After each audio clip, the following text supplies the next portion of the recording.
El ADN, también conocido como ácido desoxirribonucleico, es una molécula que consiste en dos cadenas de formación genética unidas y enrolladas entre sí. Esto le da una apariencia de forma de hélice y por eso se conoce también como ADN de doble hélice. El ADN dentro de las células se encuentra básicamente en dos sitios. En las mitocondrias en menor cantidad y la mayor cantidad se encuentra en el núcleo, específicamente se encuentra súper enrollado dentro de los cromosomas.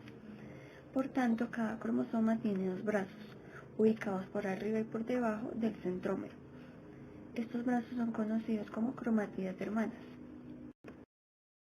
El ADN se compone de dos cadenas, cada una formada por nucleótidos, y cada nucleótido está formado por una pentosa, que es un azúcar, un grupo fosfato, que es la unión de un átomo de fósforo más 4 átomos de oxígeno, y las bases nitrogenadas, que son las purinas, que es la adenina y la guanina, y el grupo de la pirimidina, que son las citosinas y la timina. La pentosa y el grupo fosfato se unen entre sí intercalándose, es decir, pentosa, grupo fosfato, pentosa, fosfato, pentosa, fosfato, y así forman el esqueleto del ADN. Mientras que las bases nitrogenadas se unen en secuencia sobre el esqueleto. Las 4 bases nitrogenadas son las que van a definir el tipo de nucleótido. Las bases nitrogenadas de las dos cadenas son complementarias, se unen entre sí. Las adeninas se unen con las timinas a través del doble puente de hidrógeno, mientras que las citosinas se unen con las guaninas a través del triple puente. Como lo podemos ver mejor aquí, la adenina se une con la timina por medio del doble puente de hidrógeno y la guanina se une con la citosina a través del triple puente de hidrógeno. Esta secuencia de bases adenina, guanina, citosina y timina se combinan para originar palabras denominadas genes. Los genes son fragmentos de DNA cuya secuencia de nucleótidos codifican. Entonces, para llegar al proceso de proteína, el DNA debe pasar a RNA y el RNA finalmente a proteína. La doble hélice es dextrógira, es decir que cada una de las cadenas de los nucleótidos gira hacia la derecha. Se debe tener en cuenta que al ser de doble cadena son antiparalelas. En la molécula de ADN, el extremo 5' que es el que termina con el grupo fosfato, se alinea con el extremo 3' de su pareja y viceversa. Este 3' termina en un grupo hidroxilo. Presenta dos surcos helicoidales externos. Unos son anchos y profundos, conocidos como surcos mayores, y los otros son estrechos y poco profundos, conocidos como surcos menores. Los dos tipos de surcos son lo suficientemente amplios como para permitir que las moléculas proteicas entren en contacto con las bases.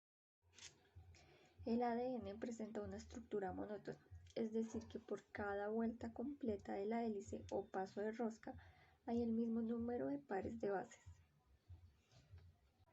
El número de pares de bases es de 10,4. La distancia entre las pares de bases es de 0,34 nanómetros y la vuelta completa mide aproximadamente 3,4 nanómetros. Finalmente, el DNA puede adoptar otras estructuras como el DNA-Z y el DNA-A. El ADN tipo A tiene una doble hélice que está más abierta en comparación a los otros tipos de ADN. Este tipo de ADN también tiene un mayor diámetro y una disposición de las bases nitrogenadas más alejadas del eje de la hélice. Estas bases nitrogenadas también están más próximas entre sí y localizadas más simétricamente respecto al centro. Esta doble hélice presenta un bajo grado de hidratación, ya que solo permite la entrada de hasta 5 moléculas de agua. Y esto pasa por el diámetro, ya que es 1,1 nanómetros. Entre los pares de bases está ubicado el hueco central, en el que van a ingresar estas 5 moléculas de agua. El eje de la hélice no pasa por el centro de las bases nitrogenadas. Y esto pasa ya que el plano junto con las pares de bases logran tener un ángulo entre 13 a 19 grados. Y esto hace que el surco mayor que vemos aquí sea más profundo. Este surco mayor se extiende desde la superficie hasta el interior, sobrepasando el eje central y adentrándose en la otra mitad del cilindro helicoidal. Aquí está el surco menor, que por otra parte es muy poco profundo y no, o sea, solo se evidencia una pequeña depresión hacia el cilindro helicoidal. Este tipo de ADN-A tiene 11 pares de bases nitrogenadas por cada vuelta. Este generalmente se observa en la transcripción del ADN y el ARN, pero es mucho más común encontrarlo en procesos de transcripción del ADN. Este ADN es de dextrógiro, es decir, que tiene un giro hacia la derecha. También tiene un super enrollamiento positivo y en su forma y su tamaño se dice que es mucho más ancho y más corto, como lo podemos ver acá. También se dice que es mucho más estrecho y profundo, tiene un ángulo de torsión de 32 con una distancia de nucleótido a nucleótido de 2 a 2,5 Armstrongs. Este es mi modelo de ADN tipo A. Se nota la diferenciación de que es tipo A debido a que el surco inferior es más pequeño que el superior. Bueno, para hacer una pequeña como contextualización es importante aclarar que se dice que al principio se pensaba que los ácidos nucleicos eran la repetición monótona de un tetanucleótido, creyendo que estos no tenían pues variabilidad suficiente para hacer como esa molécula de gran importancia que biológicamente almacena la información genética. Chargaff en 1950 lo que hizo fue que él demostró que las proporciones de las bases nitrogenadas eran bastante diferentes, variando en los distintos organismos. Pero hay que tener claro que esto solo se puede cumplir en aquellos organismos cuyo material genético hereditario es ADN de doble hélice. Bueno, por otra parte, se sabe que la proporción de adenina que se representa con la A es igual a la de la timina que se representa con la T mayúscula. Y la relación entre adenina y timina es igual a la unidad A sobre T, es decir, adenina sobre timina es igual a 1. De igual forma, la proporción de guanina es igual a la de citosina. Guanina se representa con la G mayúscula y citosina con la C mayúscula. Y pues nuevamente la relación de estas dos es guanina sobre citosina, es decir, G sobre C es igual a 1. Entonces la proporción de bases púricas de adenina más guanina es igual a de las bases pirimidínicas, timina más citosina, y en el orden de la relación A más G y T más C es igual a la unidad A más G sobre T más C es igual a 1. Para aclarar también, el ADN tipo A es uno de los ADNs más interesantes debido a que este presenta una estructura que es bastante parecida a lo de los híbridos de ADN y ARN y a las regiones de autoapareamiento de ARN-ARN. El ADN tipo A cuenta con un 75% de humedad y este requiere sodio, potasio y cesio para su contracción. En el año 1979 se describe una nueva forma estructural del ADN denominada ADN-Z. Esta estructura se describió cuando se estaban estudiando por difracción de rayos X los cristales de un fragmento de ADN de 6 nucleótidos. El origen en la distinta conformación del ADN-Z radica en la orientación diferente en que se encuentran los enlaces N-glucosídicos. En los nucleótidos purínicos, o sea, adenina y guanina, la base se sitúa sobre el anillo de pentosa y a esto se le denomina conformación SIN.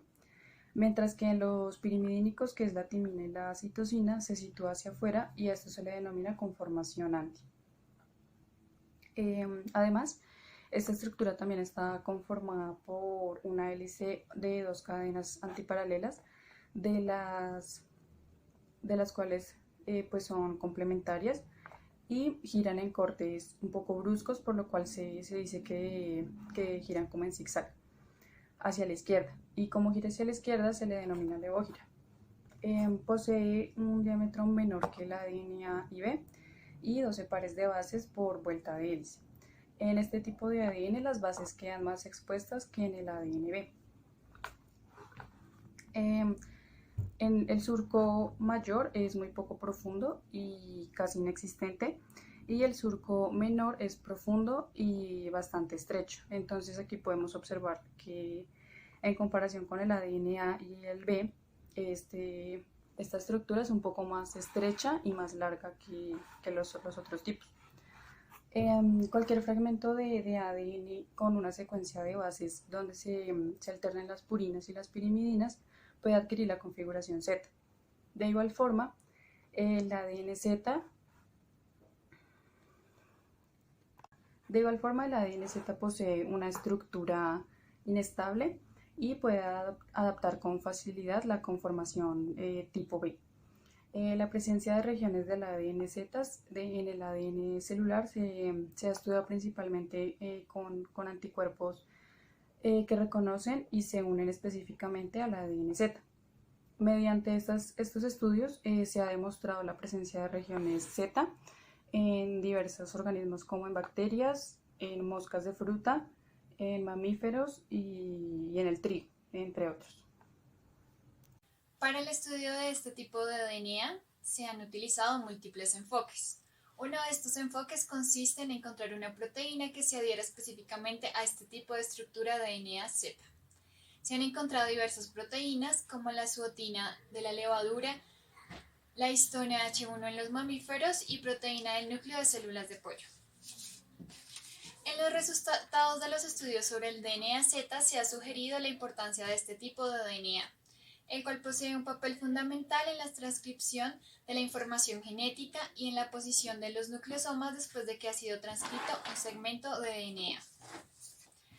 El concepto que se tenía sobre el DNA ha cambiado, ya que esta ahora es considerada como una molécula dinámica y plástica que cambia su conformación debido a diferentes factores como la secuencia de bases, la concentración de iones, el pH, la temperatura, la unión de proteínas y la estabilidad de las hélices. Se ha demostrado que los segmentos de DNA Z o la unión de DNA BZ presentan un papel fundamental para la expresión genética, para la regulación y la recombinación. La secuencia de DNA Z en el promotor CSF1 es fundamental para la expresión de dicho gen, el cual desempeña un papel vital para la remodelación de la cromatina. También es importante resaltar que este tipo de DNA ha sido asociado con la enfermedad de Alzheimer. La interacción del dominio Z-alfa y el DNA Z es fundamental para comprender la patogenicidad de los virus en los diferentes huéspedes.